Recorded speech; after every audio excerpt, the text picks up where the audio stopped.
Fala pessoal, tudo bem? Aqui é o Lucas Pavanato. Eu fiz um vídeo refutando argumentos idiotas a favor do aborto e esse vídeo repercutiu bastante. Muitas pessoas ficaram ofendidas e responderam no comentário me xingando, mas também teve pessoas que disseram que o vídeo era curto demais para tratar sobre um tema tão complexo. Então eu resolvi selecionar os piores e os melhores argumentos dos comentários a favor do aborto e responder aqui para vocês para poder complementar aquele vídeo anterior. É óbvio que eu estou excluindo os xingamentos e as ofensas porque esse tipo de gente não merece a minha resposta.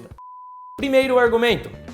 Na verdade, países com aborto legalizado têm uma taxa de aborto muito menor do que países que proíbem o aborto. Isso é causado por um acompanhamento que é realizado com a gestante, com psicólogos e psiquiatras, até o momento que simplesmente a gestante desiste e decide ter o bebê, por fim, evitando o aborto. Nós podemos responder esse argumento em duas partes. A primeira parte é impossível você contabilizar com precisão o número de abortos ilegais que acontecem. Então não tem como você contabilizar se após a legalização do aborto, realmente o número de abortos foram reduzidos, porque os legais continuam acontecendo em certa medida e os legais também passam a acontecer. E você não tem um número preciso para fazer essa comparação. Além disso, depois da legalização a gente consegue aferir com mais precisão o número de abortos que acontecem. E nos países como Estados Unidos, Austrália, Espanha, o número de abortos aumentou depois da legalização. O segundo ponto eu sou a favor da proibição do aborto, mas eu também sou a favor de dar acompanhamento psicológico e respaldo para as mães para que elas não abortem.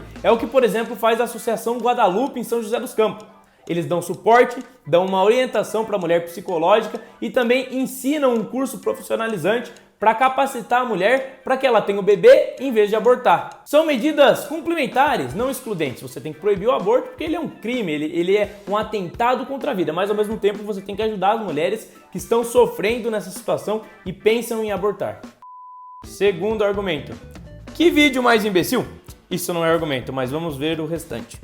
Quando o cidadão de direito entender que o aborto é uma questão de saúde pública e não de opinião pessoal, aí sim um diálogo pode acontecer. Eu concordo que o aborto é uma questão de saúde pública, afinal de contas é a vida de um bebê que está envolvido e não existe atentado maior contra a saúde de uma pessoa do que perder a própria vida. Então nós temos que proteger a dignidade desses bebês que são indefesos e têm a sua vida violada por diversas pessoas e com apoio e respaldo de movimentos feministas.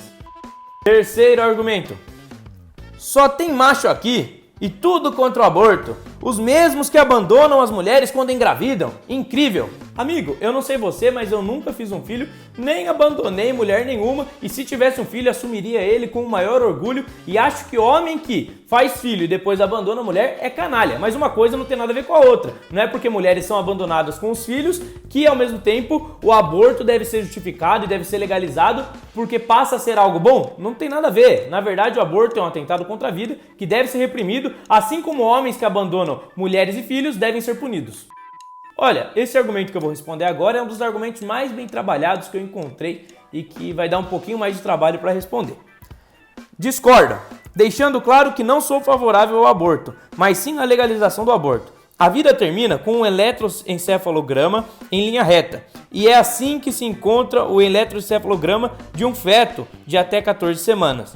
Da mesma forma, é assim que se encontra o paciente que sofreu um acidente de moto e não tem atividade cerebral, por exemplo. Por isso sou favorável à legalização do aborto, da mesma forma que sou favorável a desligar os aparelhos de um paciente sem resposta cerebral. São escolhas difíceis, mas que deve-se ter o direito de tomá-las. A diferença entre uma pessoa que perde atividade cerebral após um acidente e um bebê que ainda não tem atividade cerebral é que uma pessoa que perde a atividade cerebral, ela tem as suas células em processo de degeneração, ou seja, não tem mais como você reverter esse processo. A pessoa está morta, ela não vai mais voltar à vida. Já o bebê que está em formação, ele só não vai desenvolver a atividade cerebral se alguém interromper a gestação. A partir do momento que o espermatozoide fecunda o óvulo e você forma uma nova célula chamada zigoto, e ali existe um código genético único, você tem uma nova vida humana. E essa vida humana ela vai atingir o seu desenvolvimento pleno, a não ser que alguém viole o direito dessa vida se desenvolver. Qualquer ponto que você determina para interromper uma gestação após a fecundação do óvulo é um ponto arbitrário. Você pode usar o critério da dor, você diz, ele ainda não tem coluna vertebral, então ele pode ser abortado porque não sente dor. Ou você pode usar o argumento de que ele ainda não tem atividade cerebral, mas é um ponto de vista arbitrário. Você apenas escolheu um critério X para justificar o aborto até um determinado período que você acha conveniente. Vale ressaltar que não existe um consenso científico sobre onde começa a vida. Ou seja, isso é algo muito debatido e é quase impossível de se precisar. Tendo em vista isso, nós devemos correr o risco de estar tirando vidas permitindo o aborto ou nós devemos ser prudentes e evitar que o aborto aconteça para não correr o risco de matar vidas humanas? Quinto argumento. Ué, cara, o corpo do bebê é corpo dele. O corpo é da mulher e ela decide o que quer dentro do corpo dela. Se ela não quer o bebê, tira. E o bebê não sobrevive fora do corpo da mulher, infelizmente. Logo, aborto tem que ser legalizado. Falou. Tipo, o cara não sabe nem escrever direito, mas tudo bem. Beleza, então o bebê não consegue viver fora do corpo da mulher e logo ele pode ser tirado e morto, que não tem problema algum. Mas um bebê recém-nascido, ele também não consegue sobreviver sem os cuidados da mulher ou do pai ou da família. Ou seja, se o pai, se a família e se a mulher não querem criar um bebê recém-nascido, eles podem jogar ele na rua, que não tem problema nenhum, e eles não vão ser responsabilizados. Esse argumento não tem sentido algum. A vida, apesar dela ser dependente, ela deve ser protegida. A partir do momento que você faz um filho, que você tem um filho em gestação, você é responsável sobre ele, antes de nascer e depois de nascido. Próximo argumento. Tem que legalizar o aborto, sim.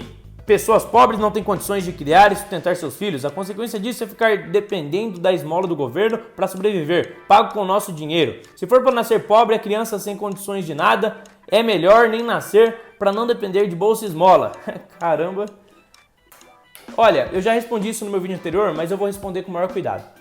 Por que você acha válido matar uma criança antes de sair do útero e depois que saiu não? Porque esse seu argumento serve para justificar, então, matar pessoas que já nasceram. Pessoas que já nasceram e estão em condição de vulnerabilidade social. Serviria, por exemplo, para argumentar que mendigos não têm o direito de viver. Isso, obviamente, é um absurdo. E por que para você faz sentido matar uma criança indefesa que ainda não saiu do útero?